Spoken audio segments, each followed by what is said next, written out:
नमो तस्स भगवतो अरहतो सम्मा सम्बुद्धस्स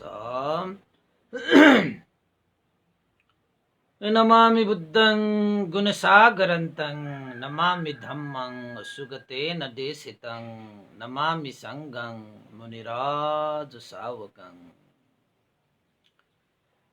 नमो बुद्धाय नमो धम्माय नमो संघाय।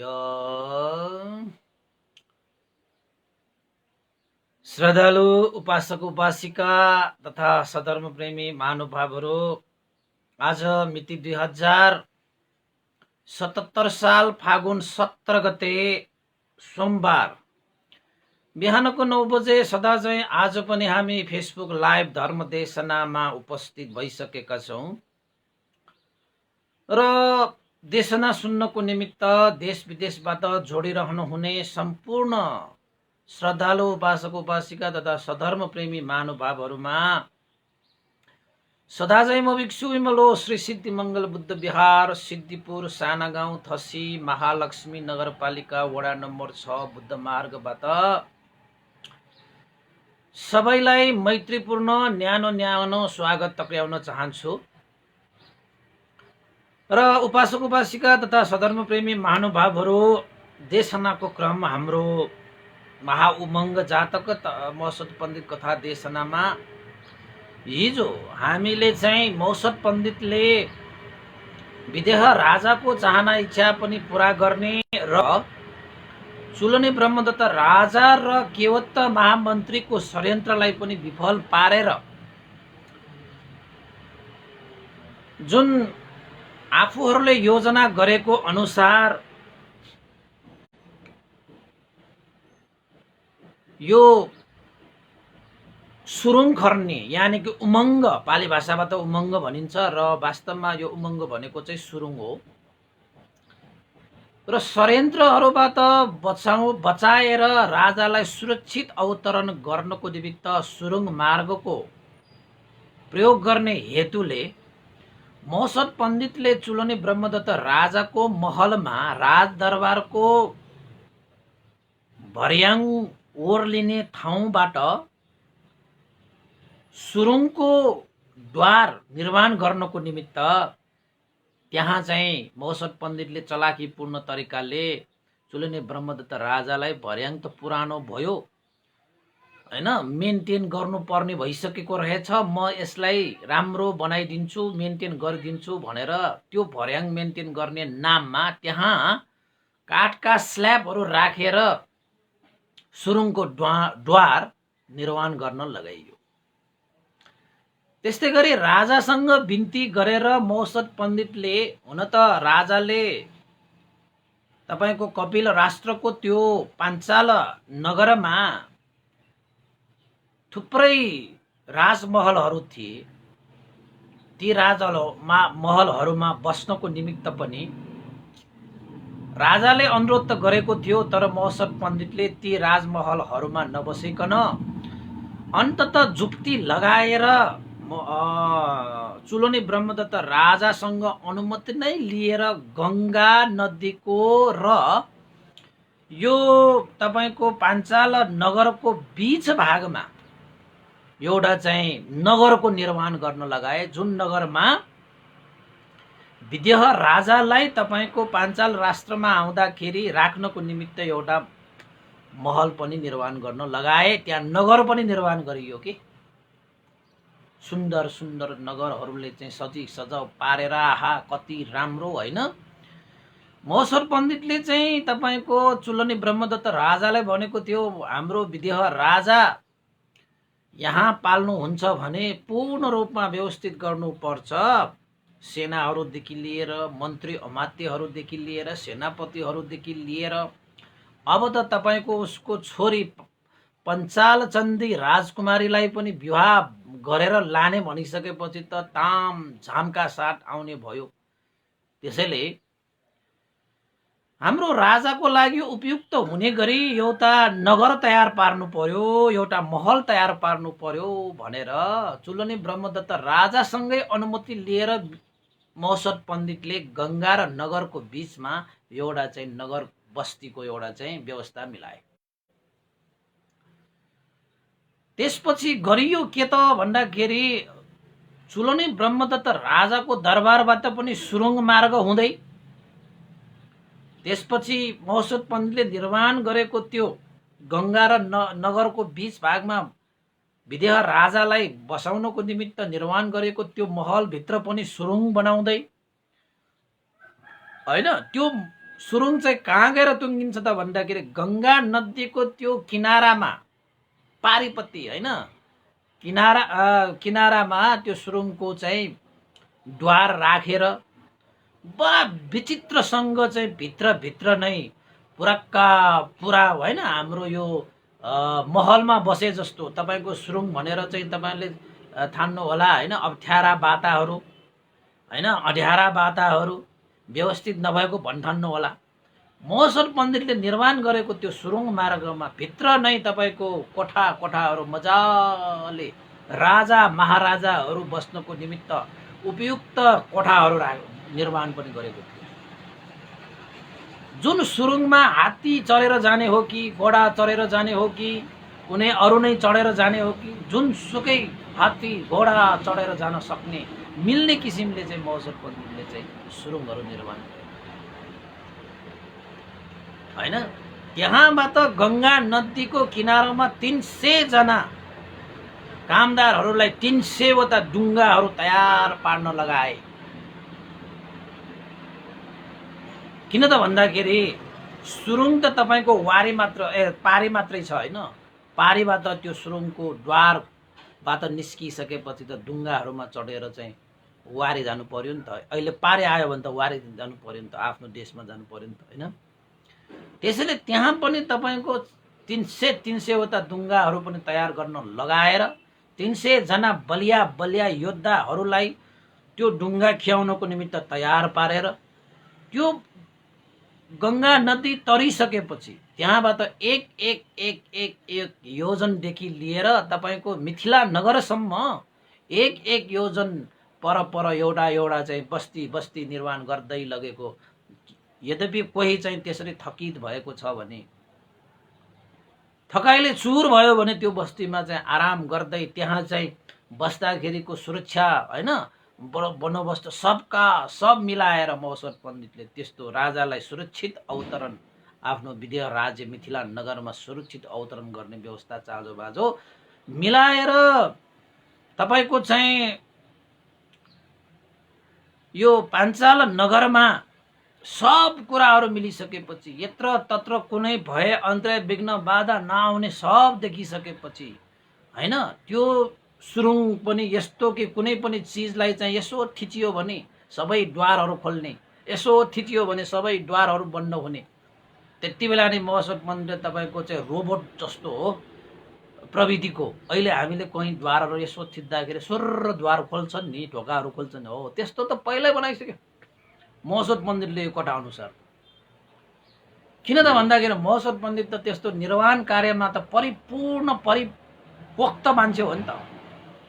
त्यसैले चाहिँ साराका सारा आवश्यक रूपमा सुरुङहरू तयार पारिसकेपछि भित्र पनि सुरक्षित अवस्था प्राप्त गरिसकेपछि तामझाम त्यो सुरुङभित्र तपाईँ जानुभयो भने कतै एउटा सहरमा गएको जस्तो, नगरमा गएको जस्तो त्यस्तो भान हुने गरी भित्र त तपाईँको जोजल्यमान हुने गरी चाहिँ यो सुरुङहरूको निर्माण गरे महोत्सव पण्डित। आफैले सुरुङहरूको पनि परीक्षण पनि गरे। कति महिना लगाएर त भन्दाखेरि 4 महिना लगाएर महोत्सव पण्डित र उसका योद्धाहरू, उसका चाहिँ साथीहरू, इष्ट मित्रहरू साराका साराले कसैलाई पनि चुइको नदिएर, यता पनि तपाईँको चाहिँ के भन्छ विदेह राजालाई पनि थाहा थिएन कि महोत्सव पण्डितले त्यत्रो सुरुङहरू निर्माण गर्दैछ भन्ने कुरा। सुरुङबाट निकालिएका माताहरू ढुङ्गाहरू सबै गङ्गा नदीमा बगाएर पठाइदिनु होइन। यता पनि तपाईँको चाहिँ चुलनी ब्रह्मदत्त राजालाई पनि आफ्नै दरबारको त्यो भर्याङको मुनिपट्टिबाट सुरुङ खनेको पनि राजाले पनि पत्तो भएन। अब त्यो के हो त मन्त्री त, उनीहरू त के त भन्दाखेरि विदेह राजा आउला महोत्सव पण्डित आउला र उनीहरूलाई चाहिँ शिर छिनालेर विजयपान गरौँला भन्ने मानसिकता नै बोकेर बसिरहेको रहेछन् त उनीहरू त आफू आफू विजय हुने मनसा लिएर बडा खुसी छ। महोत्सव पण्डितलाई कुनै हामीले गरेको षड्यन्त्रहरू केही थाहा होला भनेर महोत्सव पण्डितले जे भने ती कामहरूमा चाहिँ सहयोग गर्दै गए ताकि चुलनी ब्रह्मदत्त राजा र केवट महामन्त्री त हाम्रो मित्र हो भन्ने उसलाई भान परोस्। तर महोत्सव पण्डित त बालक होइन नि, बच्चा होइन नि। बच्चा भए पनि त यस्तो यस्तो महान कार्य गर्न सक्ने महोत्सव पण्डितले अब त युवा अवस्थामा पुगिसक्यो नि त। विवाह बन्धनमा बाँडेर तपाईँको चाहिँ अमरादेवी जस्तो प्रज्ञाले युक्त श्रीमती पाइसकेपछि त होइन, झन् प्रज्ञाले सम्पन्न भएर आइसकेको व्यक्तिलाई अब यिनीहरूले झुक्क्याएर झुक्किनेवाला म त छैन। 4 महिना लगायो उपासकहरू त्यो महोत्सव पण्डित त्यो सुरुङ खन्नको निमित्त। त्यो सुरुङ अहिले पनि छ कि के हो है, त्यो सुरुङमा एकदम छिर्न मन लाग्छ मलाई पनि। बडा मजाको छ के त्यो व्याख्या गर्दाखेरि त्यहाँ झिलिमिलीदेखि लिएर बाटाघाटाहरूको सारा प्रबन्ध मिलाएको कुनै महलमा छिरेको जस्तो होइन। त्यहाँ हात्ती घोडा जुनसुकै चढेर जान पाउँछ भनेपछि तपाईँको 18 हात अग्लो थियो अरे त्यो सुरुङ। त्यति बेलाको मान्छे अहिलेको हाम्रो 18 हात अग्लो भनेपछि कति भयो? त्यत्रो सुरुङ खन्नु भनेको त कम तक होइन नि। तर महोत्सव पण्डितले खनिदिए मजाले 4 महिना लगाएर खनिसकेपछि त्यो विधेय तपाईँको चाहिँ चुलनी ब्रह्मदत्त राजाले बेला बखतमा महोत्सव पण्डितलाई सोध्थ्यो अरे, हे महोत्सव पण्डित, तपाईँले निर्माण गर्नुभएको त्यो नगर त्यो महल सक्यो कि सकिएन? विदेह राजालाई निमन्त्रणा गर्ने बेला भयो कि भएन? कहिले हुन्छ? बिचराहरूलाई त उनीहरूको शिर छिनालेर चाँडोभन्दा चाँडो जम्बुद्वीप एक छत्र राज गरेर होइन, उनीहरूको चाहिँ शरीरमा लासमा खुट्टाले टेकेर चाहिँ तपाईँको विजयपान गर्ने उनीहरूको चाहिँ भोक होइन पुरा गर्नु थियो।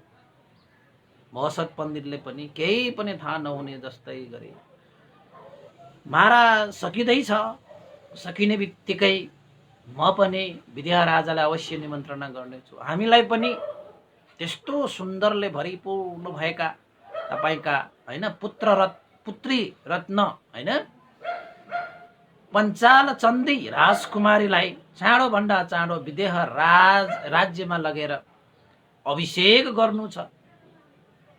अलिकति धैर्य गर्नुहोस् भन्दै महोत्सव पण्डितले चाहिँ समय लम्ब्याउँदै 4 महिना पुगिसकेपछि एक दिन महोत्सव पण्डितले सुरुङ खनेका नाइकेहरूलाई कामदारहरूलाई सबलाई बोलाएर सुरुङमा बसेर एउटा मिटिङ भएछ।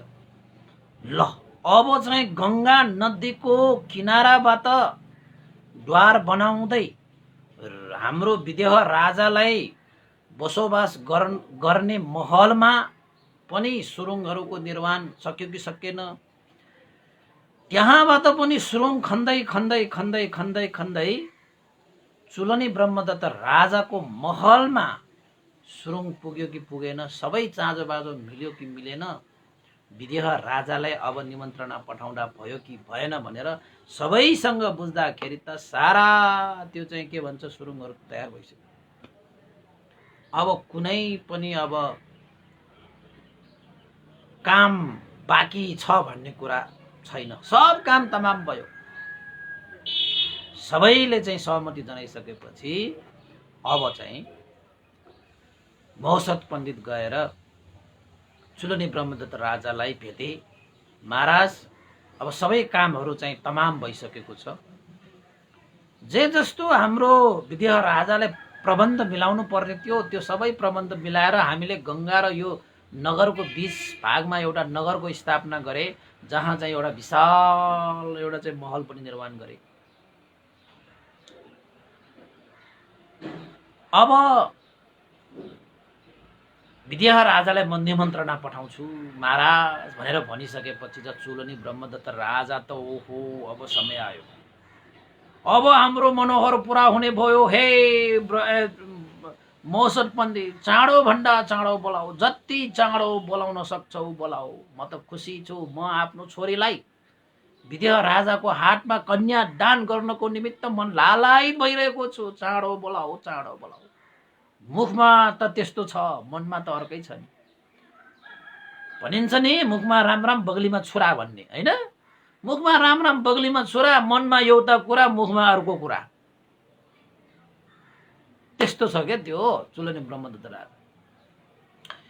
त्यसपछि के हो त, महामन्त्रीले पनि भने, ए मौसत पण्डित, हामी त कति समय पर्खिरह्यौँ, 4 महिना बितिसक्यो। यो 4 महिना त हाम्रो लागि 4 जुनी जस्तो लाग्यो। चाँडो बोलाउनुहोस्। मौसत पण्डितलाई थाहा थियो तिमीहरूको षड्यन्त्र मैले नजानेको हो र? तिमीहरूलाई त मैले ढुङ्गाले हानेर कागलाई धपाए जस्तो तिमीहरूलाई पनि म अवश्य धपाइदिन्छु। तिमीहरूले जुन षड्यन्त्र रचेका थियौ नि, त्यो षड्यन्त्र त खोलामा, होइन, यो खरानीहरू बगे जस्तो बगिनेछ भनेर मनमनी कुरा राखेर, वस महाराज, म जति सक्छु चाँडो विदेह राजालाई यो कपिल राष्ट्रको यो पाञ्चाल नगरमा अवतरण गराउने प्रबन्ध मिलाउँछु भनेर गएछ। गएर मौसत पण्डितले पत्र पनि कोडेर एउटा दूतलाई पठाएछ। दूतलाई पठाएर राजालाई खबर गरेछ। राजालाई के भयो, कसो भयो, 4 महिना बितिसक्यो, मौसत पण्डितले मलाई कुनै खबर गरेको छैन, अब के भयो भनेर भन्दाखेरि, महाराज यो पत्र पठाएको छ। मौसत पण्डितले राजालाई हातैमा दिनु भनेको छ, तपाईँ आफै हेर्नुहोस् भनेर चाहिँ पत्रमा त कोरेको छ। हेरेपछि त पत्रमा, ओहो महाराज, यतापट्टिको चाँजो बाजो सबै मिलिसकेको छ, तामझाम सबै मिलेको छ। तपाईँ आफ्नो उद्देश्य लक्ष्य पुरा गर्नको निमित्त पाञ्चाल चन्दी राजकुमारीसँग विवाह बन्धनमा बाँड्नको निमित्त जे जस्तो प्रबन्ध मिलाएर आउनुपर्छ, अवश्य आउनु भनेर चाहिँ पत्र पठाएछ। राजा पनि खुसी भएछ, मेरो छोरा मौसत पण्डितले सबै तामझाम मिलाएको हुनुपर्छ, त्यसैले 4 महिना समय लियो होला नि त। ल अब चाहिँ समय आयो भनेर सैनिकदेखि लिएर, अब राजा आएपछि त एउटा त आउँदैन नि तपाईँको, तामझाम सैनिक मन्त्री, होइन, 4 जना त्यो के भन्छ सेनक पुकुस कामिन्द देविन्द, ती 4 जना पण्डितहरू मन्त्रीहरूलाई पनि बोकेर ल जाउँ, अब हाम्रो मौसत पण्डितले यस्तो व्यवस्था गरिसकेको रहेछ, अब यो संसारको सबभन्दा सुन्दरी राजकुमारीले मैले चाहिँ स्त्री रत्न प्राप्त गर्ने भयो र चुलनी ब्रह्मदत्त राजाले मित्रताको हात बढाउने भयो। अब हाम्रो राजाको ऐश, राजाको यस कृति अझै बढ्ने भयो, ल जाउँ पण्डितहरू भनेर 4 जना पण्डितहरू सँगै अलङ्कृत भएर तामझामका साथ सेनाहरू वार पार लगाएर चाहिँ मजाले राजा चाहिँ आएछ। राजा त्यहाँबाट आउने बित्तिकै खोलामा तपाईँको चाहिँ गङ्गा नदीमा पनि 300वटा तपाईँको चाहिँ डुङ्गाहरूले चाहिँ राजाहरूलाई चाहिँ खोला नदी तारेर आखिरमा गङ्गा नदीको किनारामा आइसकेपछि मौसत पण्डितले जुन राजाको निमित्त, विदेह राजाको निमित्त र सेनाहरूको निमित्त, पण्डितहरूको निमित्त भनेर निर्माण गरिएका त्यो सुन्दर नगर, जमिन माथि पनि त्यत्तिकै सुन्दर, जमिनभित्र सुरुङमा पनि त्यत्तिकै सुन्दर, तल पनि माथि पनि निर्माण गरिदिएको तपाईँको नगर निर्माण गरिदिएको मौसत पण्डित। त्यस्तो प्रबन्ध त कसले मिलाउन सक्छ? आजकाल पनि गर्न सक्दैन त्यस्तो प्रबन्ध। राजालाई त बिल्कुलै चाहिँ चुइको पनि थिएन। राजालाई किन मौसत पण्डितले चुइको दिएन भन्ने कुरा पछि तपाईँले थाहा हुन्छ। किन त भन्दाखेरि मौसत पण्डित भन्ने भने त कुनै पनि रहस्य भनेको कसैले खोल्नु हुँदैन पूर्ण नभएसम्म, होइन? त्यसपछि राजा त ओहो, मौसत पण्डितले चाहिँ निर्माण गरेको यो नगर त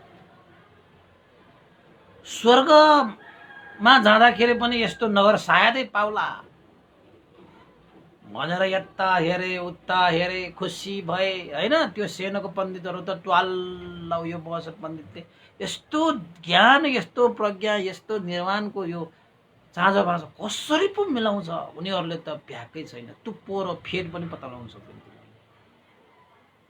तैपनि आफूलाई पण्डित भन्न चाहिँ छाड्दैन तिनीहरू। खैर के छैन, राजा खुसी भएर बसिरहे। पण्डितहरू, ती सेनाको पण्डितहरूदेखि लिएर होइन, उनीहरू पनि तामझामका सहित चाहिँ उनीहरू चाहिँ राजा सँगसँगै घुम्दै फिर्दै नगरहरूलाई हेर्दै रमझमलाई होइन अनुभव गर्दै मानौ उनीहरूलाई स्वर्गमै गइरहेको जस्तो भान। यस्तो गङ्गा र नगरको बीचमा पनि यस्तो नगर कहाँबाट आयो भन्ने पनि उनीहरूलाई चाहिँ उत्तर पाएन कि उनीहरू। त्यसपछि राजा महलमा गएर बसे। राजा महलमा गएर बसिसकेपछि उसलाई त कति हतार पञ्चाल चण्डीसँग भेट्ने, उसलाई उसको हात थाम्ने, उसलाई त कति हतार बिचरा होइन। अब यो स्त्री रत्न भनेपछि फुटुक्कै। मौसर पण्डितले पनि राजालाई गर्नुपर्ने सम्पूर्ण सत्कारहरू पूर्ण रूपमा चाहिँ गरेपछि राजासँग अनुमति लिए। महाराज अब खबर गरे पनि भयो, चुलुनी ब्रह्मदत्त राजालाई तपाईँ चाहिँ पाल्नु भइसकेको खबरलाई चाहिँ अब पठाए पनि भयो। हे मौसर पण्डित, चाँडो जाऊ, खबर गर, के भन्छ, कसो भन्छ, के गर्नुपर्छ, सबै चाँजो बाजो मिलाउनु पर्यो। गएर चाहिँ चुलुनी ब्रह्मदत्त राजालाई विदेह राजा उपस्थित भइसकेको छ खबर गर्न। त्यसपछि मौसर पण्डित गएर चुलुनी ब्रह्मदत्त राजा कहाँ गए। राजाले हे मौसत, के तिमीले चाहिँ विदेह राजालाई निमन्त्रण गरेर चाहिँ कपिल राष्ट्रको यो चाहिँ पञ्चाल नगरमा उपस्थित गराउने व्यवस्था गर्यो कि गरेन? महाराज, त्यो व्यवस्था त पुरा भइसक्यो।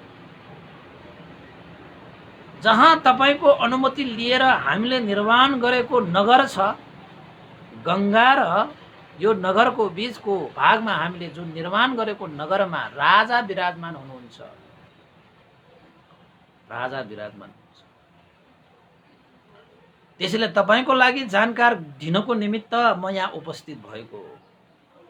त चुलुनी ब्रह्मदत्त राजाले के सोचे त भन्दाखेरि यो गङ्गा र यो नगरको बीचमा जुन नगर निर्माण गरेको सही छ। किन त भन्दाखेरि नगरभित्र युद्धै गर्नु पर्यो भने पनि उसको पनि त सेनाहरू कम छ नि।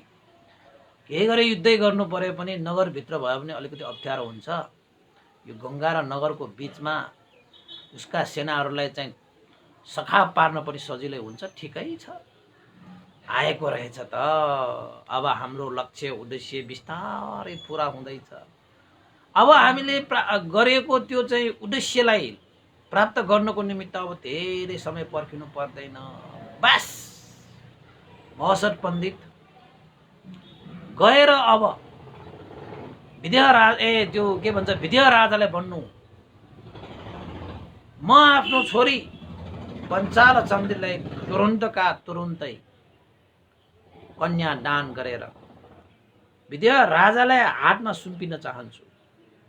कुनै त्यस्तो साइट, कुनै त्यस्तो समय के कस्तो छ बुझेर आऊ भनेर चुलुनी ब्रह्मदत्त राजाले मौसर पण्डितलाई भनेपछि, हुन्छ महाराज, कुन चाहिँ समय ठिक छ, कुन चाहिँ उपयुक्त छ भन्ने कुरालाई म राजा कहाँ बुझेर आउँछु।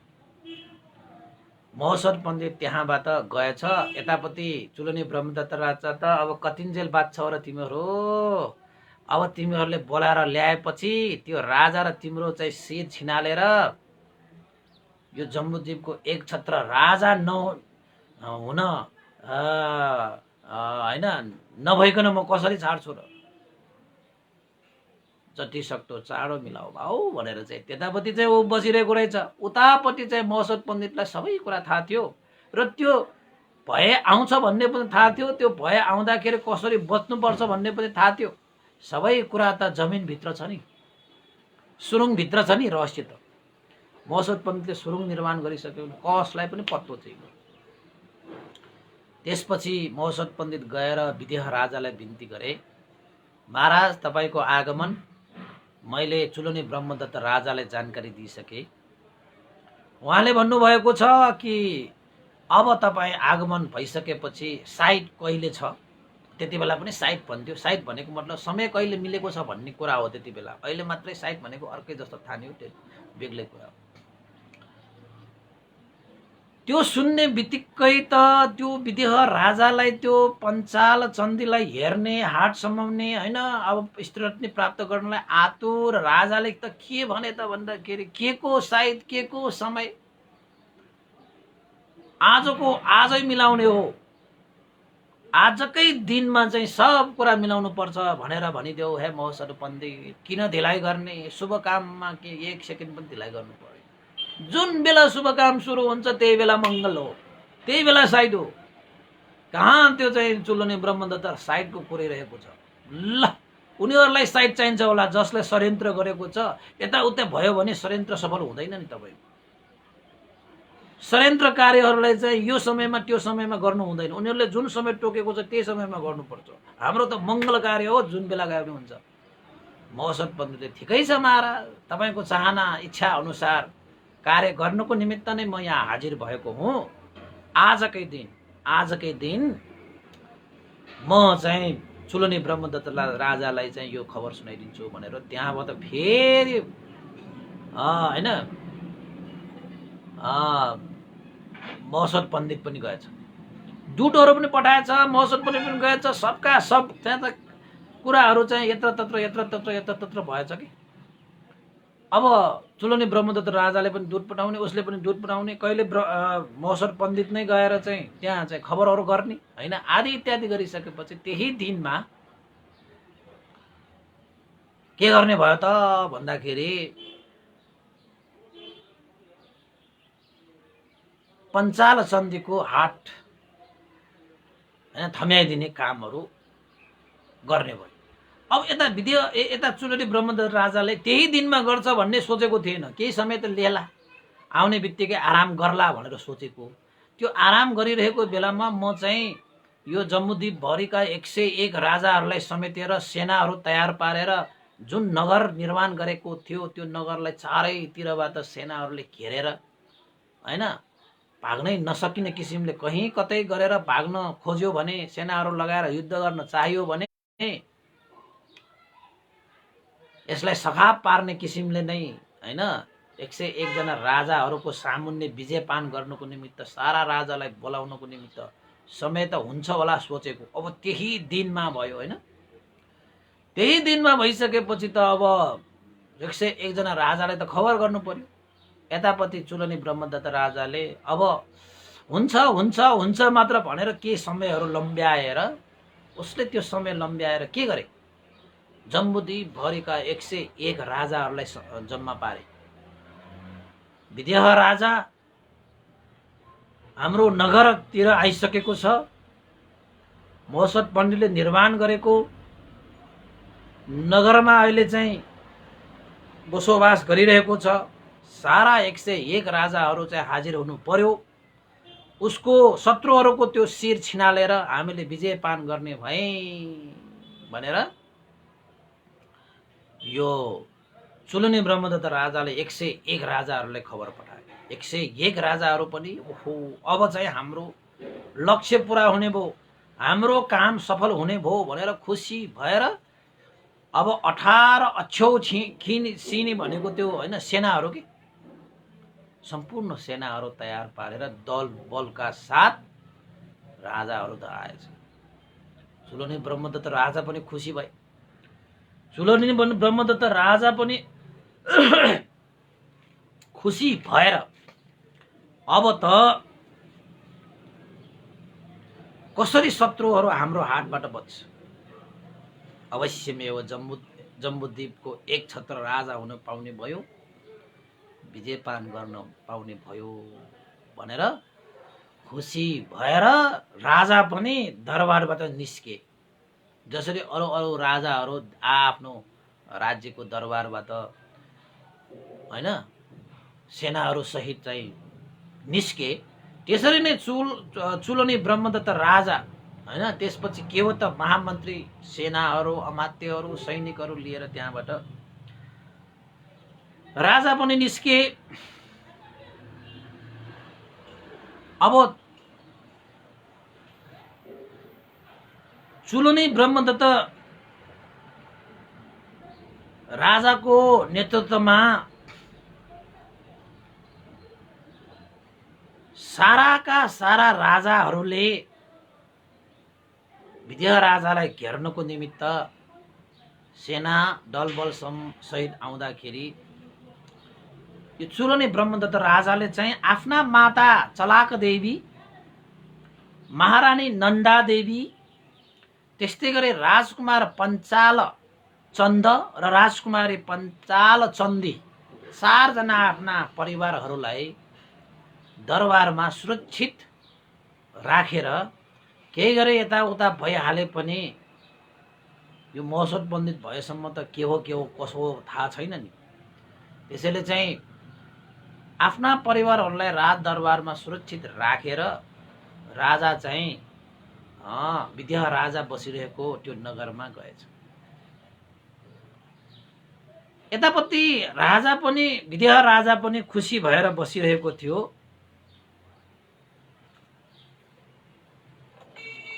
कि अब चुलनी ब्रह्मदत्त राजाले यो प्रस्तावलाई स्वीकारिसकेपछि मैले स्त्री रत्न पनि प्राप्त हुने भयो र मित्रताको पनि हात बढाउन पाउने भयो, जसको कारणले गर्दाखेरि यो जम्बूद्वीपभरिमा मेरो शिर थारो हुने भयो।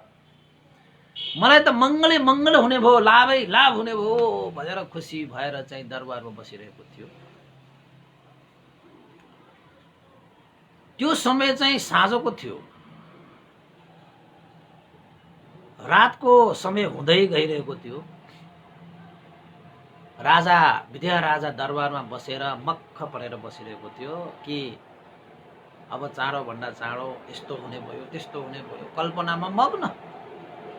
यता 4 जना पण्डितहरू पनि त्यस्तै मग्न। अब कति सेनाहरू हैन, राजा त आउने भयो, चुलनी ब्रह्मदत्त राजा त आउने भयो त्यहाँ छोरी लिएर, तर छोरीहरू त लिएर आएको छैन, उनीहरूले त दरबारमै राखेर आएको रहेछ।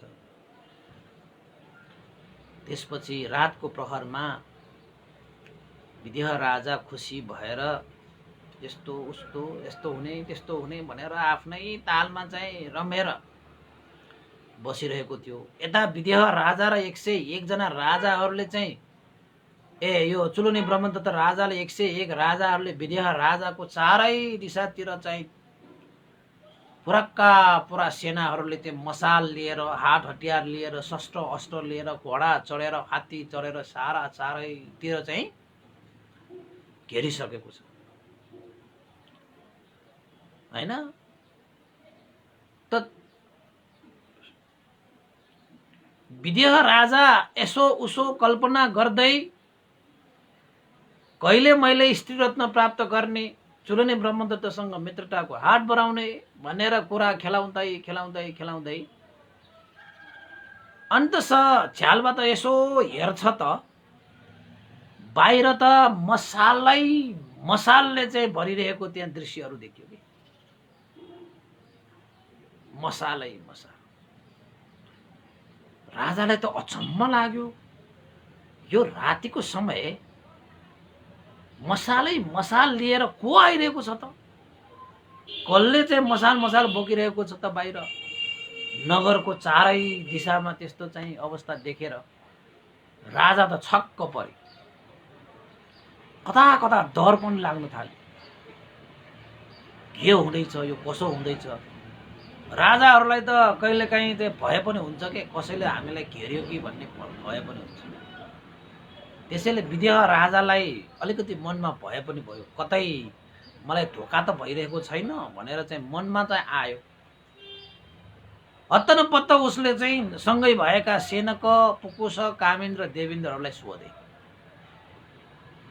हे पण्डितहरू बाहिर हेर त, बाहिर किन र महाराज, के भयो, हेर त बाहिर त मसाल के भइरहेको छ। बाहिर त पुरै जोजल्यमान त्यो चाहिँ मसालको त्यो आगोको हैन राप र तापले गर्दाखेरि त्यहाँ त पुरा बत्ती बलेको जस्तो हैन मजाले देखिरहेको छ। के भइरहेको छ, कसो भइरहेको छ, यस्तो त हुनै नपर्ने। यो चुलनी ब्रह्मदत्त राजाले यो के गर्नु खोजेको के हो भनेर सोद्धाखेरि सेनाको पण्डितले सेनाको मन्त्रीले के भनेर भन्दाखेरि महाराज अब चुलनी ब्रह्मदत्त राजाले मित्रताको हाट बढाउनको निमित्त र आफ्नो छोरी कन्या दान गर्नको निमित्त तामझामका साथ आएको हुनुपर्छ। उसलाई पनि आफ्नो चाहिँ ऐश्वर्य कति छ भनेर तपाईले देखाउन चाहेको होला नि त। त्यसैले चाहिँ मसाल ससाल लिएर हैन ठुलै उत्सव मनाउनको निमित्त व्यवस्था मिलाएको हुनुपर्छ महाराज भनेर सेनाको पण्डितले त्यस्तो ठुलो भए त्यहाँ घेरिसकेको छ तैपनि त्यो पण्डितले आफ्नो पण्डित्य प्रयोग गरेर शत्रुहरूलाई हामीलाई घेर्न आएको हुनुपर्छ भन्नसम्म पनि सकेन। के सोचे त भन्दाखेरि उत्सवको निमित्त तयार भएर आएको हुनुपर्छ भन्ने सोचमा जवाफ दिए। हुन त उत्सवै मनाउन आएको हो तर उनीहरूको शिर छिनालेर विजय पान गर्ने उत्सव मनाउनको निमित्त चाहिँ त्यो चुलनी ब्रह्मदत्त राजा र 101 राजाले चारैतिर घेरेर बसेको हो। त पुकुसोलाई पनि सोधे कामिन्द्र र देविन्द्र चारैजना मन्त्रीहरूलाई सोद्धाखेरि पनि चारैजना मन्त्रीहरूले के भने त भन्दाखेरि हो महाराज पक्कै हो यो चुलनी ब्रह्मदत्त राजाले विवाह मङ्गल तपाईलाई चाहिँ आफ्नो छोरीको हात दिनको निमित्त मित्रताको हात बढाउनको निमित्त एउटा ठुलै उत्सव मनाउन खोजेको जस्तो छ है। पक्कै पनि त्यसकै लागि यो व्यवस्था चालबाज मिलाएको हुनुपर्छ। केही त्यस्तो भए अन्तराय केही त्यस्तो खाले कुनै पनि डर लिनुपर्ने भय लिनुपर्ने अवस्था छैन महाराज भनेर भने। तर राजाको मन भने डराइरहेको थियो त्रसित भइरहेको थियो। कतै यो चुलनी ब्रह्मदत्त राजाले चाहिँ षड्यन्त्र गरेर केही त गरेन नत्र भने त यतिका सेनाहरू भनेको त कम हो र मसालहरू बोकेर शस्त्र बोकेर रातिको समयमा घेर्न आइरहेको भनेपछि त यो त अर्कै कुरा भयो। राजाले भने त्यसो भए मन्त्रीहरू पक्का उनीहरूले उत्सव मनाउनको निमित्त यो गरेको हुनुपर्छ होला त। अवश्य महाराज भनेर चारैजनाले चाहिँ त्यही चाहिँ मत राखेर उसलाई राजालाई सान्त्वना दिँदै बसिसकेपछि यसो हो भने त ठिकै छ कि कतै उनीहरूले षड्यन्त्र गरेर हामीलाई घेराबन्दीमा पार्यो भने त हामी त बर्बाद हुन्छौँ नि त मन्त्रीहरू। महाराज त्यस्तो त हुँदैन भनेर भन्न थाले। त एकैछिनमा उनीहरूले चाहिँ त्यसो भए अलिकति चियो चार्चो गरेर हेर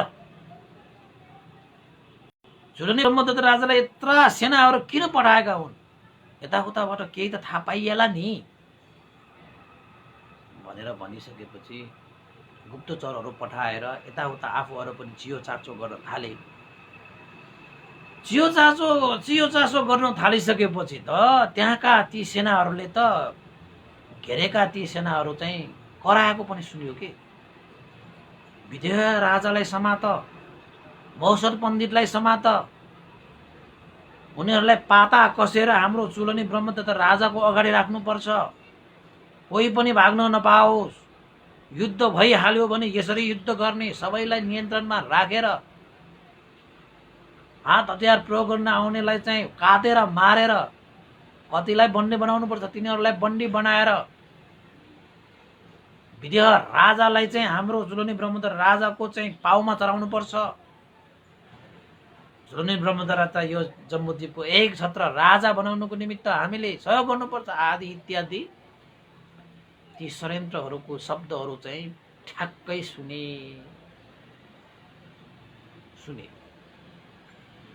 त्यो सुनिसकेपछि विदेह राजा त भित्र नै डरले त्रासले कापेर थुर कापेर बाहिर भने तपाईको पसिना निकालेर लाउन नि अब के हुने होला। हामीलाई त चारैतिरबाट घेरेको पो रहेछ सेनाहरूले हामीलाई चाहिँ सखाप पार्नको निमित्त यो षड्यन्त्र बुनेको मात्रै रहेछ भन्न त मौसर पण्डितले भनेको पनि हो। यो नगरमा चाहिँ स्त्री रत्नको लोभमा गर्यो भने बल्छीमा परेको माछा जस्तो हुन्छ भनेर भन्न त भनेको हो मैले यस्तो हुन्छ भनेर सोध्दै नसोचिकन मैले महोत्सव पण्डितलाई पनि यो कठालो समाएर यहाँ निकालिदेऊसम्म पनि भने। लौन्न नि यहाँ आज त सेनाहरूले साराका सारा ठाउँमा त घेर्न लगाए, ल बर्बाद, अब ज्यान जाने भयो, कसो गर्ने के गर्ने। त्राही त्राही त्राही त्राही, लौन नि के गर्ने, लौन नि के गर्ने, लौन नि के गर्ने। अब ती सेनाको पण्डितहरूले पनि त्यो सुनिसकेपछि त पहिला त उत्सव मनाउन आएका जस्तो ठानेको, तर उत्सव त उत्सव मनाउन आएका हुन्, तर चाहिँ विदेह राजा र महोत्सव पण्डितको शिर काटेर विजयपान गर्ने उत्सव पो मनाउन आएका रहेछन् त उनीहरू। त्यो कुरा थाहा पाएपछि त ती 4 जना पण्डितहरू पनि त्राही त्राही भयो, के गरौँ कसो गरौँ हैन। त्यसपछि त फसाद पर्यो। त्यसपछि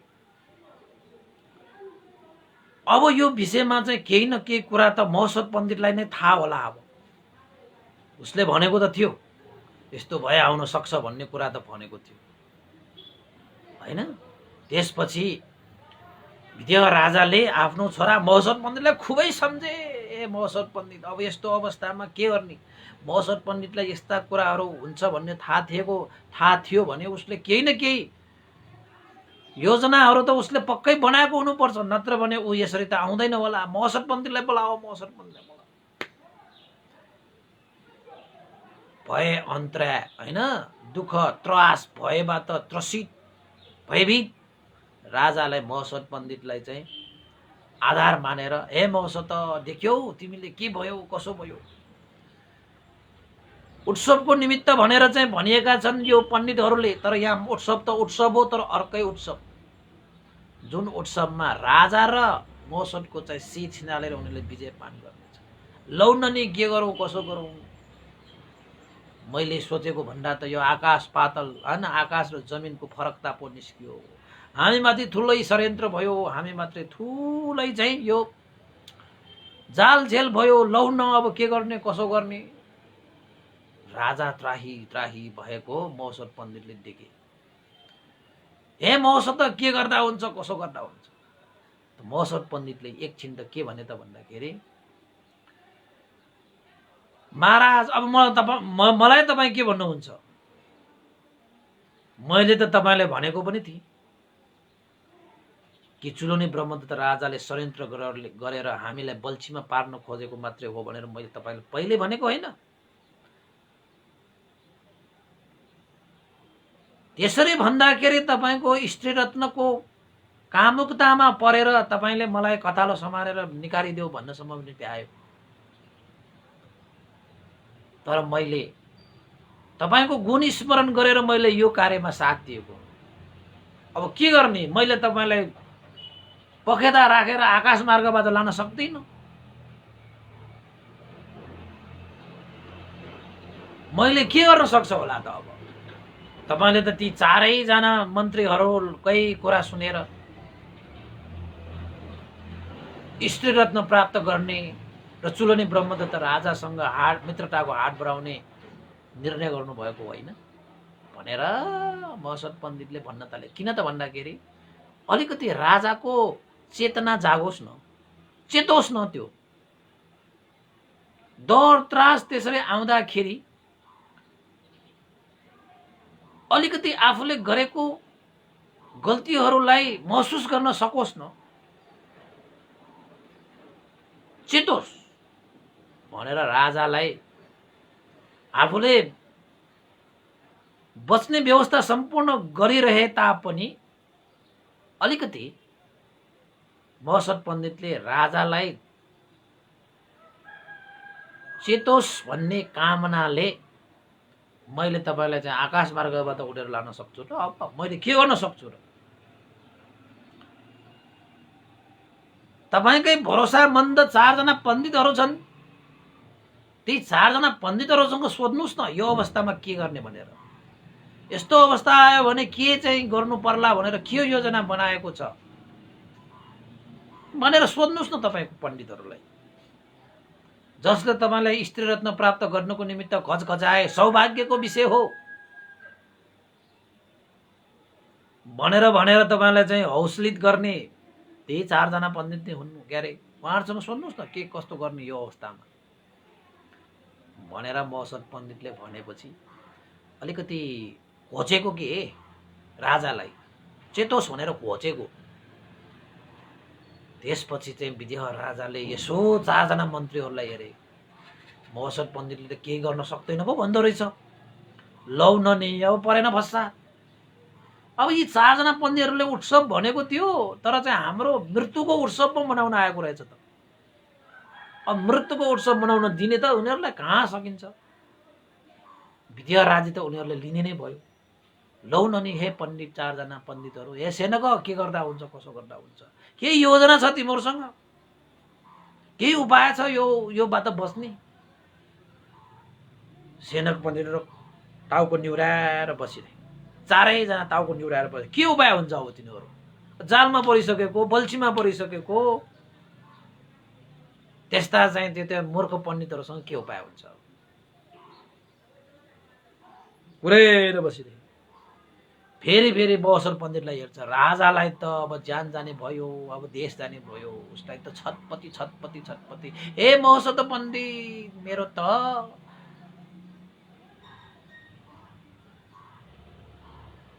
सुनारहरूको आगो जसरी भित्र मात्रै बल्छ बाहिर बल्दैन, त्यसरी नै मेरो मनभित्र आगो बलिरहेको छ, बाहिर मात्र नटिकेको हो। हे महोत्सव पण्डित, म त भित्र जल्दैछु। पानी बिनाको माछा चाहिँ मलाई त छटपटी भइरहेको छ। जालमा परेको माछा उफ्रे जस्तो मन त मेरो चाहिँ उफ्रिरहेको छ। जे भए पनि उपाय कुशलता जसरी अपनाए पनि मैले बालककालदेखि हे महोत्सव पण्डित तिम्रो उपाय कुशलता मैले सुनेको छु, मैले देखेको छु। अब अन्तिम एकपल्ट भए पनि मलाई यो सेनाको घेराइबाट, यो मृत्युको भयबाट, यो त्रासबाट मलाई एकपल्ट उपाय कुशलता अपनाएर मलाई बचाइदियो। हे महोत्सव पण्डित, तिमी त ज्ञानी, तिमी त प्रज्ञावान, तिमीले कयौं यस्ता उपाय कुशलताहरू प्रयोग गरेर चाहिँ सम्पूर्ण समस्याहरू समाधान गरेका छौ। तिमी मात्रै हाम्रो भर छ। अब को छ र यहाँ? देख्यौ न उनीहरूले शिर मुन्टो निहुराइसक्यो। हे महोत्सव पण्डित, केही न केही उपाय गर, केही न उपाय। तिमी त पण्डित हौ नि, तिमीले केही न केही उपाय गर्छौ। राजालाई विश्वास चाहिँ थियो केही न केही गर्छ भन्ने, तर अझै पनि महोत्सव पण्डितले राजा चेतोस् भनेर, मलाई के सोध्छौ महाराज, तपाईका 4 जना मुन्टो घप्दो पारिरहेको यिनीहरूलाई उठाएर भए पनि सोध्नुस् न, के गर्नु पर्ला, कसो गर्नु पर्ला भन्डेला नि तपाईको चाहिँ त्यो पण्डितहरूले भनेर फेरि खोजेर बोल्दैछ। राजालाई अलिकति खोज्नुपर्ने अवस्था आयो कि अरूले भनेको कुरालाई सही ठानेर लोभमा परेर हैन अर्काको कुरा सुनेर जे पाए त्यही निर्णय गरिदिने। महोत्सव पण्डितलाई आफूले त्यस्तो अनुभव गरिसकेको व्यक्ति महोत्सव पण्डितलाई पनि निकालेर पठाइदियो भन्नसम्म भ्याउने, कति मात्रै त्यो आदेश दिन भ्याएको। एउटा राजा भएर त सही समयमा सही स्थानमा सही निर्णय गर्न सक्ने क्षमता हुनु पर्थ्यो, र त्यो विदेह राजामा पाएन। महोत्सव पण्डितले सोध्नुस्, तपाईको 4 जना पण्डितहरूलाई नसोध्नुस् न भनेर भनेपछि विदेह राजाले 4 जना पण्डितहरूलाई सोधे, ल भन हे पण्डितहरू, चारैतिर शत्रुहरूले घेरा पारेर बसिसकेको छ। सेनाहरूले राजालाई समात, महोत्सव पण्डितलाई समात, कसैलाई पनि नछाड भनेर हात हतियार लिएर शस्त्र अस्त्र लिएर चाहिँ चारैतिर चाहिँ घेरा लगाइसकेको छ। मृत्युको भयले त्राही भइरहेको छ, ज्यान जाने भयो भनेर भयभीत भइरहेको छ। बाहिर जाउँ भने ज्यानको त्रास भए।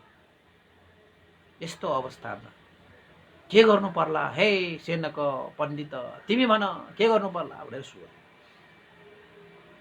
सेनक पण्डितले कस्तो उपाय दियो थाहा छ तपाईहरुलाई? महाराज यो समयमा अब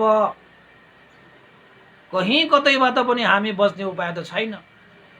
चुलनी ब्रह्मदत्त राजा लगायत 101 जना राजाहरूले हामीलाई घेरेको रहेछ।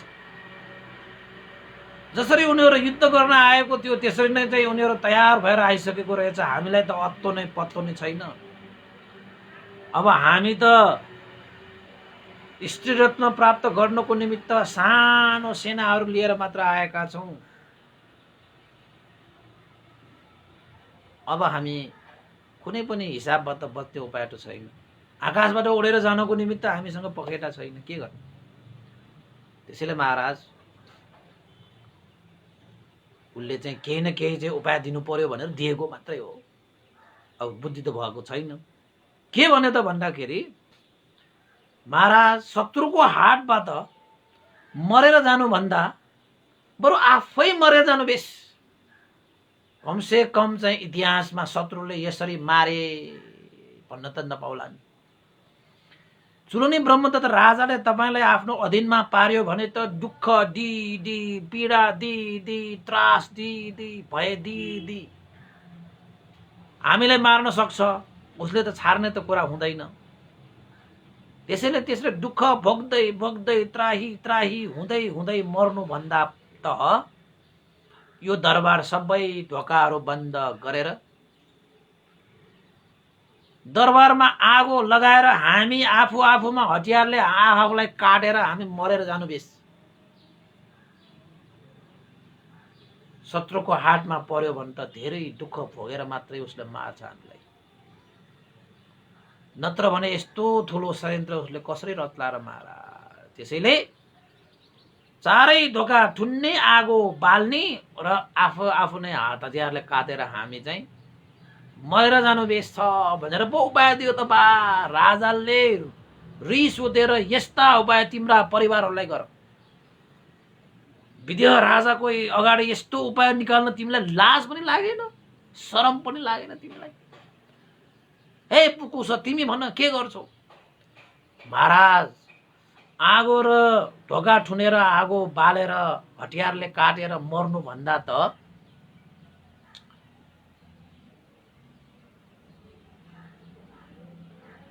विष खाएर मर्नु जाति।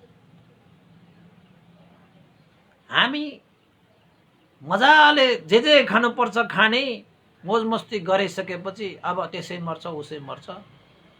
मजाले खाएर विष मिसाएर खाएर मरेर गयो भने त सकिहाल्यो। शत्रुको हातमा पर्यो भने त हामीलाई चाहिँ रेती मार्छन्, दुःख दी मार्छन्। त्यस्तो दुःख भोग्नु भन्दा त विष खाएर मर्नु नि जाति भनेर पो भन्दो रहेछ बा। अर्कोले के भने त भन्दाखेरि अर्कोले के भन्थे, यो विष खाएर मर्ने विषयमा पनि राजालाई चित्त बुझेन। महसद पण्डित त कति मूर्ख रहेछन् यिनीहरू। पण्डितको नाम मात्र भिरेका हुन् यिनीहरूले, कति मूर्ख रहेछन् यिनीहरू भनेर महसद पण्डित त त्यहाँ चाहिँ हाँसिरहेको छ। कस्तो कुरा गर्छ यस्ता पण्डितहरू, आत्महत्या गरेर जाने। शत्रुको हातबाट मर्नुभन्दा आत्महत्या गरेर जाने बहु कुरा। यस्ता कायरहरूको बीचमा राजा बसिरहेको छ अनि उसको दिमाग कसरी वृद्धि हुन्छ? महसद पण्डित त हाँसिरहेको छ। उसँग त सबै उपाय छन् त। त्यो भए आउँछ, त्यसबाट कसरी बच्नु पर्छ भनेर सबै उपाय कुशलता त उसले अपनाइसकेको छ। राजालाई चेतना जगाउनको निमित्त मात्रै महसद पण्डितले त्यो हैन खेल खेलिरहेको नि। त्यसपछि महसद पण्डित के भन्छ विदेह राजाले अर्को पण्डित छन् त तपाईको कामिन्दले सोध्यो। उसले के भने थाहा छ तपाईलाई? अब आगो बालेर हतियारले काटेर मर्ने, विष खाएर मर्ने, त्यो पनि अलिकति उपयुक्त नभएको जस्तो राजाले मानेपछि त्यसले त के भन्यो थाहा छ तपाईलाई? महाराज त्यो भन्दा त सजिलो के छ त भन्दाखेरि डोरीले पासो थापेर झुन्डिएर मर्नु जाति। एकैछिनमा मरिहाल्छ, मजाले झुन्डिएर मर्यो भने त सकिगयो। शत्रुहरूले त हामीलाई यत्रो छिया पारेर मार्छ। सायद उनीहरूले छाला तासेर हैन नुन खोर्सानी चाहिँ छर्केर हामीलाई चाहिँ छटपटाएर चाहिँ मार्न सक्छ। उनीहरूको अगाडि त हामी त महाशत्रु नि। हामीले चाहिँ उनीहरूलाई चाहिँ भगाएर पठायो। त्यसैले डोरी पासो झुन्ड्याएर मर्नु जातिर ल भयो। अब त्यस्ता पनि पण्डित हुन्छ। फेरि त्यो पनि सहमति नभएर अर्कोलाई सोधेको त अर्को त्यो देविन्द छ नि, उसले त के भने त भन्दाखेरि महाराज अब सबैले भनिसकेकै छ उपायहरू, त्यस्तै गर्नु पर्ला। अब मेरो विचारमा त हामी बिचमा सबभन्दा पण्डित भनेको त सेनको पण्डित नै हो। अब 4-3 जनाले त भनिसकेको छ। एकजना आफू नि ढोका ठुनेर आगो बालेर हैन, एकजना चाहिँ काटेर मर्ने, विष खाएर मर्ने, झुन्डिएर मर्ने। त्यो देविन्दले पनि के भनेछ भन्दाखेरि सबभन्दा राम्रो उपाय त चारैवटा ढोका ठुनेर आगो बालेर एकले अर्कालाई काटेर मर्नु नै जाति भनेर भनिसकेपछि राजा त छक्क परे बा। यस्ता यस्ता पण्डितहरू रहेछन् त। सुखमा त सबैको साथ हुन्छ, दुःखमा को साथ रहेछ त? यिनीहरू त आफै मर्ने कुरा गरिरहेको छ। मलाई कसरी बचाउँछ यिनीहरूले? राजालाई यिनीहरूले कसरी बचाउँछ? यिनीहरूको उपाय गर्यो भने त तहस नहस हुने सिवाय त अरू के पनि छैन। यहाँ म जस्तो विदेह राजाको अगाडि, क्षेत्रीयको राजाको अगाडि यस्तो चाहिँ काएर कुरा गर्ने? तिमीहरू चाहिँ पण्डितको नाममा मात्र खोल ओढेका रहेछौ। त्यसपछि त यो कुनै पनि उपाय म प्रयोग गर्न सक्दैन, यस्ता पनि उपाय हुन्छन् भनेर त्यो सबै उपायहरू चाहिँ अस्वीकार गरेपछि ती 4 जनाले अब हाम्रो दिमागमा आएकै उपाय यही हो, यो भन्दा बढी उपाय त हामीसँग छैन महाराज, के गर्ने? अब शत्रुहरूले त घेरिसक्यो। त्यसपछि अन्ततः उनीहरूको आधार भरोसा शरण भनेको त महसर पण्डित मात्रै भयो त्यहाँ। त्यसपछि विदेह राजाले महसर पण्डितलाई हेरेर भने, हे छोरा महसर पण्डित, यो 4 जनाले जुन उपाय निकाले यिनीहरू त विनाशको उपायहरू मात्रै हुन्, उनीहरूसँग भएको यति मात्रै भनिसकेपछि अब तिमी नै हौ सबभन्दा पण्डित, त तिमी नै हौ, महामन्त्री पनि तिमी नै हौ, राष्ट्रको सेनापति पनि तिमी नै हौ, मेरो ज्यान हैन श्वेत छत्र देवताबाट बचाएका पनि तिमी नै हौ। चुलनी ब्रह्मदत्त राजाले आक्रमण गर्दाखेरि 101 जना राजाहरूलाई भगाएर राष्ट्र बचाउने पनि तिमी नै हो। हे महसर पण्डित, हामीलाई शरणमा ल्याऊ, तिमी बाहेक अब हाम्रो कोही पनि शरण छैन। तिमीले केही न केही उपाय त पक्कै गरेको हुनुपर्छ। जति पनि यो षड्यन्त्रहरू भइरहेको छ, यो षड्यन्त्र त तिमीले मिथिला नगरमा बस्दाखेरि नै यस्तो हुन्छ भनेर ए महसर पण्डित तिमीले त यो जानकारी त पहिल्यै दिएको थियो। तैपनि मैले तिमीलाई स्त्री रत्न प्राप्तिको आडमा कटालो समाएर निकालिदेऊसम्म पनि भन्न भ्याए। तर महसर पण्डित तिमी आफ्नो महलमा गएर फेरि फर्केर आयो। केही न कोही उपाय भएरै आएको हुनुपर्छ, नत्र भने तिमी त्यसरी आउँदैनौ। त्यति मूर्ख तिमी होइनौ, तिमी महापण्डित हो, तिमी शूरवीर हो, तिमी प्रज्ञावान हो, तिमी उपाय कुशलता अपनाउनमा माहिर छौ। जस्तो सुकै महान समस्या आए पनि सानो पारेर तिमीले समाधान गर्न सक्छौ। हे महसर पण्डित, एक पल्टको लागि जसरी भए पनि उपाय कुशलता लगाइदेऊ लगाइदेऊ लगाइदेऊ लगाइदेऊ भनेर राजाले पनि बिन्ती गरे, ज्यानको भिख मागे। 4 जना त्यो पण्डितहरू छन् नि, तिनीहरूले पनि हात बिन्ती गरेर महसर पण्डित, हे महसर पण्डित, अब हाम्रो शरण भनेको तपाईँ हजुर नै हो। यस्तो हैन भय आएको बेलामा, अन्तराय आएको बेलामा केही गुणलाई सम्झेर भए पनि उपाय कुशल गरिदेऊ, उपाय कुशल गरिदेऊ। राजा त थर थर थर थर थर थर पसिना बगाएर 4 जना मन्त्रीहरू पनि थर थर थर थर थर पसिना बगाएर के गरौँ के गरौँ। उनीहरूले त आत्मसमर्पण गरिसकेको छ, आफ्नो चाहिँ ज्यानको आत्मसमर्पण गरिसकेको छ। केही होला कि? किन त भन्दाखेरि त्यहाँनिर महोत्सव पण्डित मात्र त्यहाँ सामान्य नभएको भए त सायद तिनीहरूले आत्महत्या गरेर मरिसकेको हुन्थ्यो होला सायद।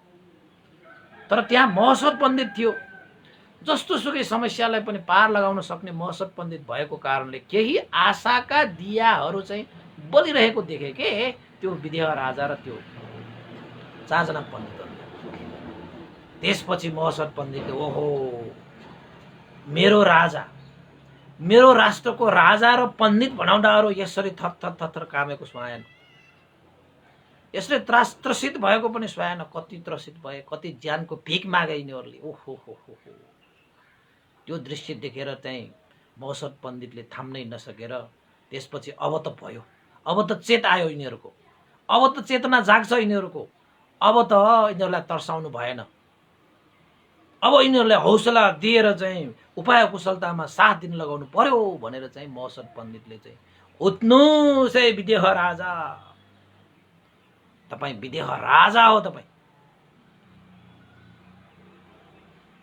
त्यसरी डर मानेर त्रसित भएको सुहाएन। तपाईको महामन्त्री महोत्सव पण्डित, तपाईको सेनापति महोत्सव पण्डित, यस्तो महोत्सव पण्डित हुँदा हुँदै पनि यति भयभीत, यति त्रसित हुनु सुहाउँदैन। हे राजन उठ्नुहोस्, नडराउनुहोस्, धैर्य गर्नुहोस्। जति पनि यो भय अन्तराय आएको छ ती सम्पूर्ण भय अन्तरायलाई एकैछिनमा म समाधान गरिदिन्छु। ढुक्क हुनुहोस्, चिन्ता नगर्नुहोस्। महोत्सव पण्डित भएसम्म जतिसुकै विशाल विशाल समस्या आए पनि, भय आए पनि, त्रास आए पनि त्यो त पाउको ढुलो समान हुन्छ। चिन्ता नगर्नुहोस् महाराज, मैले त तपाईको चेत आउनको निमित्त, चेतना जगाउनको निमित्त मात्रै यी कुराहरू भनिरहेका हुन्। तपाईले मलाई यति ऐश्वर्य दिनुभयो, तपाईले मलाई यति सुख दिनुभयो, अधिकारहरू दिनुभयो। ती अधिकार, ती ऐश्वर्यको लागि मैले गुण नतिरौँला र यो महोत्सव पण्डित हो। गुण गर्न जानेको पनि छ, गुण तिर्न जानेको पनि छ। महाराज तपाईँ ढुक्क भएर बस्नुहोस्, तपाईको जीवनमा कुनै क्षति हुँदैन, तपाईको राज्यमा कुनै भय हुँदैन, तपाईका सेनाहरूमा पनि कुनै त्यस्ता चाहिँ विनाश हुने छैन। यो महोत्सव पण्डितको वचन भयो। ओहो त्यति मात्र भनेको के थियो, तपाईको प्राणै गइसकेको चिज चाहिँ पाएको जस्तो। अब हराएको चिज केही सामान पाउँदाखेरि त कति खुसी हुन्छ मान्छेहरू, अब गइसकेको प्राण पनि बचाउन पाउँदाखेरि त राजा त कति खुसी हर्ष भएर ओहो मेरो छोरा महोत्सव पण्डित, तिमीले चाहिँ धन्दा नमान, श्रोता नमान, भय नल्याऊ, त्रास नल्याऊ, कुनै पनि क्षति हानि नोक्सानी हुने छैन भन्ने सुन्न मात्रै यो कानले के पाएको थियो बाबा बाबा बा, म त आगो जलिरहेको यो मुटुमा पानी छ्यापेर शान्त पारेको जस्तो, अन्धकारमा हिँडेको म ज्योति मिलेको जस्तो भइसकेको छ।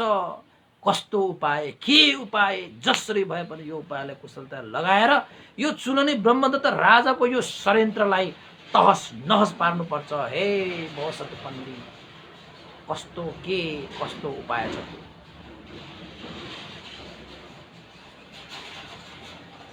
भनेर महाराज यही कुरा मैले तपाईलाई चाहिँ विदेह राज्य मिथिला नगरमा भनेको थिएँ, तर तपाईँ मान्नु भएन।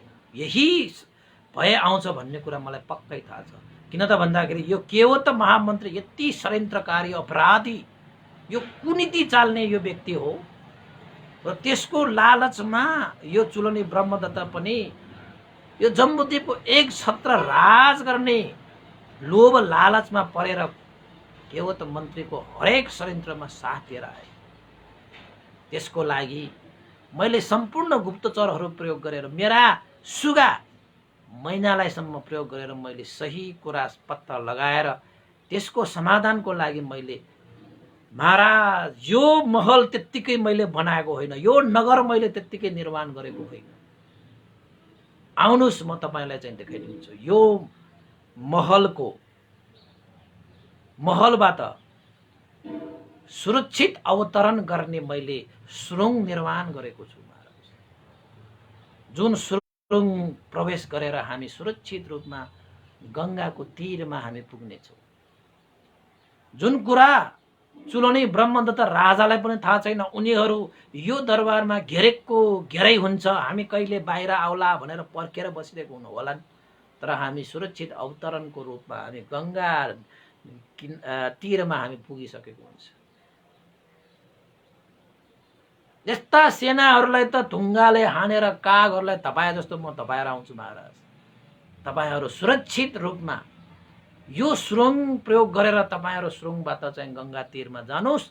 सुरुङभित्र पनि तपाईलाई सुरक्षित साथ चाहिँ लानको निमित्त सबै योद्धाहरू तयार भइरहेका छन् भनेर भन्दाखेरि त कहाँ छ सुरुङ? म यत्रो यहाँ बसे, खोइ कहाँ कस्तो छ यहाँ सुरुङ? म त देख्दिनँ त। ए मौसत पण्डित, के तिमीले चाहिँ साँच्चीकै भनिरहेका छौ? अवश्य महाराज। हे मित्र, सुरुङको द्वार खोलिदेऊ भनेर यसो के मात्र थिचेको थियो, सुरुङको द्वार त खलललल खोलेछ त त्यो दरबारमा। सुरुङको द्वार खोल्ने बित्तिकै ओहो, विदेह राजाले आँखा खोलेको खोलै छ, ती चारजना पण्डित आँखा खोलेको पनि खोलै छ। त्यसपछि मौसत पण्डितले, महाराज यही हो सुरुङ, यो द्वार हो होइन?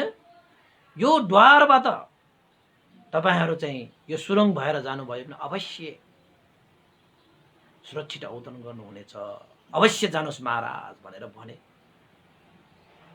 राजालाई त त्यो स्त्रीरत्न अझै लोभ थियो नि त, त्यस्तो सुन्दरी। हे मौसत पण्डित, त्यो स्त्रीरत्न फेरि हामीले अब नपाउने भयो त, अब के गर्ने होला अरे अझै पनि।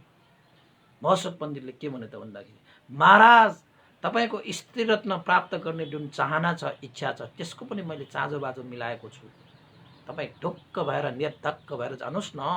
यो मौसत पण्डितको वचन भयो, तपाईको स्त्रीरत्न पनि प्राप्त हुनेछ र जुन षड्यन्त्र गरेको छ यो षड्यन्त्रलाई पनि तहस नहस पारेर यो मौसत पण्डित आउनेछ, तपाईँ जानु। होइन मौसत, तिमी पनि हामीसँगै आऊ। यस्तो भए अन्तराय भएको यो स्थानमा तिमीलाई मात्र हामीले कसरी छोडेर जाने? हामी त सक्दैनौँ, जाउँ मौसत, हामीसँगै जाउँ छोरा भन्दाखेरि, महाराज यो सुरुङ खन्नको निमित्त, यो दरबार निर्माण गर्नको निमित्त, यो नगर निर्माण गर्नको निमित्त मसँग कयौं योद्धाहरू छन्, कयौं सुरुङ खन्नेहरू चाहिँ 6000 सुरुङ खनेकाहरू, 6000 योद्धाहरू छन् होइन? ती सम्पूर्ण मेरा चाहिँ परिवार जस्तै हुन्, उनीहरूलाई मात्रै छोडेर म कसरी आउँछु? कतिलाई थाहा होला, कतिलाई थाहा नहोला, सबैलाई चाँजो बाजो मिलाएर, कसैको एकवटा बाल बाका नहुने किसिमले म चाँजो बाजो मिलाएर म आउने छु महाराज। तपाईँ गइराख्नुहोस्, मौसत पण्डित पछि पछि तपाईँको आउने नै अवश्य पनि छ भनेर। त्यसरी सुरुङको द्वार जान खोज्दाखेरि ती सैनिकहरूले आफ्नो पक्रीहरू खोलेके, लुगाहरू खोलेके। किन पक्री खोल्नु भएको, किन लुगा खोल्नु भएको भनेपछि त अब सुरुङमा जाँदाखेरि त होइन पक्रीहरूले अप्ठ्यारो होला कि, यो के भन्छ लुगाहरूले अप्ठ्यारो होला कि भनेर चाहिँ खोलेको हो सुरुङमा जाँदाखेरि। हे पण्डित सेनक, यो सुरुङ त्यस्तो खाले सुरुङ होइन जहाँ तपाईको पक्रीले त्यहाँ बाडा गर्छ, तपाईको वस्त्रले त्यहाँ बाडा बढ्छ। तपाईँ घोडा चढेर जाने हो कि, रस चढेर जाने हो कि, तपाईको हात्ती चढेर जाने हो कि, जस्तो छ इच्छा त्यस्तै गरेर जान मिल्ने सुरुङ निर्माण गरेको हो यो मौसत पण्डितले। त्यत्तिकै सानोतिनो यो सम्पूर्ण योद्धाहरूले त्यस्तो निर्माण गरेको होइन महाराज भनेर। त्यसपछि राजाहरूलाई पनि त्यहाँ चाँजो बाजो मिलाइसकेपछि यो मौसत पण्डितले त के गरिसकेको रहेछ त भन्दाखेरि, त्योभन्दा पहिला पनि राजालाई चकित पर्ने गरी त्यही सुरुङ मार्ग भएर मान्छेहरू पठाएर त्यो चुलनी ब्रह्मदत्त राजाको दरबारको त्यो भर्याङ मुनिको त्यो स्ल्याबहरू त्यहाँबाट निकालेर आफ्ना सेनाहरू पठाएर त्यहाँ द्वारपाल राखिरहेका सेनाहरूलाई हातमा बाँडेर मुखमा पत्ती हालेर एक कुनामा छाडेर उनीहरूको वस्त्र यो महोत्सव पण्डितको सेनाहरूले लगाएर त्यो महलमा बसिरहेका चाहिँ तपाईँको माता चलाक देवी, महारानी चन्दा देवी, राजकुमार पञ्चाल चन्दा र पाञ्चाल चन्दीलाई सेनाहरू पठाएर उनीहरूलाई चाहिँ अब हाम्रो भाषाबाट भन्ने हो भने बन्डी बनाएर ल्याएको रहेछ कि त्यहाँ गएर लिन जाँदाखेरि चाहिँ अब आफ्नै सेनाहरू कोही लुगा लगाएर आइसकेपछि त चिन्ने भएन नि। ढाक ढाक ढाक गरेर चाहिँ तपाईँको माता चलाक देवीलाई सोधे, महाराजको निमन्त्रणा आएको छ महारानी ए माता भनेर भने। माताले चाहिँ यस्तो समयमा के भयो र कसो भयो र किन चाहिँ यो चुलोनी ब्रह्मदत्तले हामीलाई खबर पठाएको भन्दाखेरि महाराज चुलोनी ब्रह्मदत्त राजा र 101 जना राजाले विदेह राजा र महोत्सव पण्डितलाई चाहिँ हराएर उनीहरूलाई चाहिँ पराजित गरेर अब विजय पानको उत्सव मनाउनको निमित्त तपाईहरुलाई बोलाउनु भएको छ भनेर भनेपछि त अब आफ्नो छोराको विजयमा त खुसी हुने भयो, आफ्नो श्रीमानको खुसीमा त विजय हुने नै भयो। त उनीहरूलाई विजय उत्सवको लागि विजय पान गर्नको निमित्त राजाको निमन्त्रणा भनेर महोत्सव पण्डितका दूतहरूले चुलोनी ब्रह्मदत्त राजाको त्यो सेनाहरूको वस्त्र लगाएर उनीहरूकै सेना जस्तो ठानेर त्यो सुरुङ मार्गबाट ल्याएछ। सुरुङ मार्गबाट ल्याउँदाखेरि त्यो माता चलाक देवी हैन, राजकुमार राजकुमारी हैन, उसको श्रीमती महारानीले यो दरबारमा यत्रो वर्ष भइसके हामी बसेको, तर यो मार्ग त हामीले कहिले देखेका छैनौं, कहाँ लग्दैछौ हामीलाई भनेर सोध्न त सोधेको थियो। तर ती सेनाहरूले महोत्सव पण्डितका सेनाहरूले के भने त भन्दाखेरि हे महारानी यो विशेष प्रकारको मार्ग हो, यो कहिले पनि खोल्दैन, यो त मंगल मार्ग हो, यस्तै परिस्थितिमा मात्रै खोल्छ। आज त विजय पानको उत्सव छ, त्यसैले तपाईहरुलाई चाँडो भन्दा चाँडो पुग्नको निमित्त यो मंगल मार्ग प्रयोग गरेर ल्याउनु भनेर आदेश दिएको कारणले गर्दाखेरि यो मंगल मार्ग प्रयोग गरिरहेको भनेर भने। तिनीहरू पनि पट्याए, किन त भन्दाखेरि सुरुङ भित्र त तपाईको यति सजाउ गरेर राखेको थियो कि कसैले पनि सोच्नै सकेको थिएन। ती उसका त्यो राजा चुलोनी ब्रह्मदत्त राजाको तपाईको आमा श्रीमती छोरा छोरीहरूले चाहिँ के सोचे, पक्कै पनि महान विजय पान गर्नको निमित्त यो साँझो बाजो मिलाउनको निमित्त यो नगरहरू भित्र हैन सुरुङ भित्र यस्तो साँझो बाजो मिलाएको हुनुपर्छ भनेर बेला बखतमा चाहिँ राजा रानीहरूलाई राख्ने चाहिँ त्यहाँ ठाउँ कोठाहरू पनि राखिरहेको थियो कि। त्यस्तो देख्दाखेरि त उनीहरूले पक्कै पनि राजाले हामीलाई सेनाहरू पठाएर चाँडो नै पुग्नको निमित्त यो मार्ग अपनाएको हुनुपर्छ भनेर उनीहरू पनि त्यहाँबाट गए। तर गएको त गयो, तर चाहिँ महोत्सव पण्डितका सेनाहरूले तिनीहरूलाई सजिलैसँग छकाएर भनौं या चाहिँ के भनौं बन्दी जस्तो बनाएर पनि भएन। चुलोनी ब्रह्मदत्त राजाले बोलायो भनेर सुरु ल्याएर त्यो सुरुङ मार्गबाट आखिरमा महोत्सव पण्डितले निर्माण गरेको त्यो महलमा उनीहरूलाई पुर्याएको रहेछ। ल हेर्नुहोस्, यता चारैतिर चुलोनी ब्रह्मदत्त राजाले सेनाहरूले घेरै छ, तर यतापट्टि भित्र महोत्सव पण्डितले सारा कुराहरू सुरुङ भित्रबाट सारा कुराहरू तमाम पारिसकेको रहेछ। ल उपासक-उपासिकाहरू सब एक घण्टा पनि भयो, आज उपासक-उपासिकाहरूले सुनिदिनु भयो, सबैलाई धेरै धेरै साधुवाद छ र अन्तमा हामी पुण्यानुमोदन गरौँ। भोलि पनि यो के हुन्छ त अब सुरुङ मार्गबाट अब देशमा हैन फर्किन्छ, पञ्चाल चन्दी राजकुमारले पनि लिएर जान्छ, अब के हुन्छ यहाँ मजा छ हैन। अब यो सुरुङ मार्ग त्यस्तो प्रयोग गरिरहेको छ, अब के हुन्छ त भन्ने कुरा भोलि हामी बाँकी अवश्य बनाउला। आजको लागि देशमा मैले यही क्रमशः गरे। उपासक सबैलाई साधुवाद सुनिदिनु भयो र शेयर गरिदिनु होला, लाइक गरिदिनु होला, कमेन्ट गरिदिनु होला है, जसको कारणले सबैले देशमा सुन्न पाओस् है। अब 1 घण्टा मात्र भन्ने भनेको रोक्नै मिल्दैन, अहिले पनि रोक्न नमिलेको हो, तै पनि मैले सर्टकट बनाएर रोकिदिहालेँ हैन। भोलि पनि अलिकति म दोहोऱ्याउने कोसिस त गरिहाल्छु हैन। र अन्तमा उपासक उपासिकाहरू अब पुण्यानुमोदन गर्नु अगाडि मैले केही यहाँ चाहिँ हाम्रा दाता परिवारहरूको नाम चाहिँ मैले यहाँ उल्लेख गर्न चाहे हैन। केही उपासक उपासिकाहरूले चाहिँ यो हिजो पनि उपासक उपासिकाहरू आउनुभयो बिहारमा, अस्ति पनि आउनुभएको थियो। केही चाहिँ नामहरू चाहिँ यहाँ साधु अनुमोदन गर्नुको निमित्त मैले गरेँ। पद्मराज साक्य, सञ्जना साक्य, शान्तिनगर, नयाँ बानेश्वर है बाट चाहिँ उहाँहरूले ध्यान केन्द्र निर्माणको लागि चाहिँ रु 5,000 आर्थिक सहयोग पनि गर्नुभएको छ है। उहाँहरूलाई धेरै धेरै साधुवाद। ओकास साक्य हाल जर्मनी गोटेनगेन उच्च शिक्षा मास्टरको लागि अध्ययन गर्नुको निमित्त जानुभएको रहेछ। उहाँको नाममा पनि रु 5,000 आर्थिक ध्यान केन्द्र निर्माणको लागि सहयोग गर्नुभएको छ। उहाँहरूलाई पनि धेरै धेरै साधुवाद व्यक्त गर्न चाहे। र हिजोको दिन यहाँ चाहिँ उपासकहरू 3 जना आउनुभएको थियो। उहाँहरूले पनि फोन गरेर आउनुभयो, ठ्याक्कै भेटियो है। उहाँले सरटा पनि व्यक्त गरेर जानुभयो है। विशेष गरेर ज्ञानी मैया तुलाधर बुढा नीलकण्ठबाट ध्यान केन्द्र निर्माणको लागि रु 5,000 आर्थिक सहयोग गर्नुभएको छ होइन। त्यस्तै गरी रमेश राज कर्णिकार है नरदेवी ध्यान केन्द्रको निर्माणको लागि चाहिँ रु 5,000 आर्थिक सहयोग गरेर जानुभएको छ।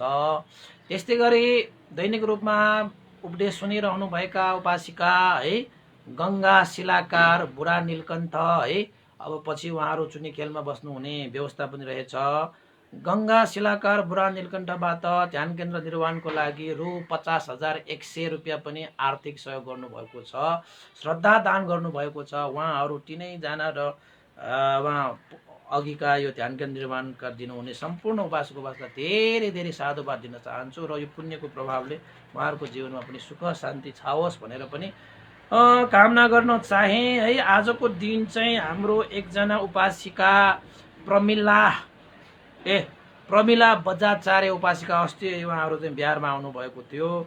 उहाँ उपासिकाको आजको जन्मदिन परेको रहेछ। उहाँले चाहिँ आशीर्वादको कामना गर्नुभएको छ है। उहाँलाई पनि जन्मदिनको उपलक्ष्यमा धेरै धेरै शुभकामना, त्रिरत्नको आशिषले उहाँको जीवन सफल होस् भनेर पनि आशिका व्यक्त गर्न चाहे है। सबैलाई साधुवाद छ। उपासक उपासिकाहरू यस्तै साथ सहयोगहरू पाउँदै जाउँ होइन र शासनिक कार्यहरूमा योगदान पुर्याउँदै जाउँ भन्ने मनसायका साथै आज पुण्य अनुमोदन गरौँ। जुन पुण्यको अनुभवले श्रद्धेय गुरुवर ज्ञान पुण्यको महाराष्ट्र भन्थे। श्रद्धेय गुरुवर साधो पण्डित विवंशलाई पनि यो पुण्य लाभ भई उहाँहरूको सुगति निर्माण कामना गरौँ। तपाईँहरूको बितेर जानुभएका आफन्त इष्टमित्रहरूको पनि सुगति निर्माण कामना गरौँ। सम्पूर्ण देवता र सत्व प्राणी र मनुष्यहरूको लागि पनि यो पुण्य लाभ होस् र तपाईँहरूको सम्पूर्ण उपासक उपासकको जीवन आजको दिन सबैको मङ्गल होस्, कल्याण होस् भन्दै पुण्यानुमोदन गरौँ। पछि फेरि भेटौँला। आजको लागि बिदा मागे। भवतु सब मङ्गलं। इदं नो ज्ञातिनं होतु सुखिता हन्तु ज्ञातयो। इदं नो ज्ञातिनं होतु सुखिता हन्तु ज्ञातयो। इदं नो ज्ञातिनं होतु सुखिता हन्तु ज्ञातयो। एतावता सम्मेहि सम्भतं पुण्यसम्पदं सब्बे देवानुमोदन्तु सम्पत्तिसिद्धिया। एतावता सम्मेहि सम्भतं पुण्यसम्पदं सब्बे सत्ता अनुमोदन्तु सम्पत्तिसिद्धिया। एतावता सम्मेहि सम्भतं पुण्यसम्पदं सब्बे भूतानुमोदन्तु सम्पत्तिसिद्धिया। साधु साधु साधु भवतु सब मङ्गलं। सबैको दिन मङ्गलमय होस्, कल्याणमय होस्। सबैलाई साधुवाद।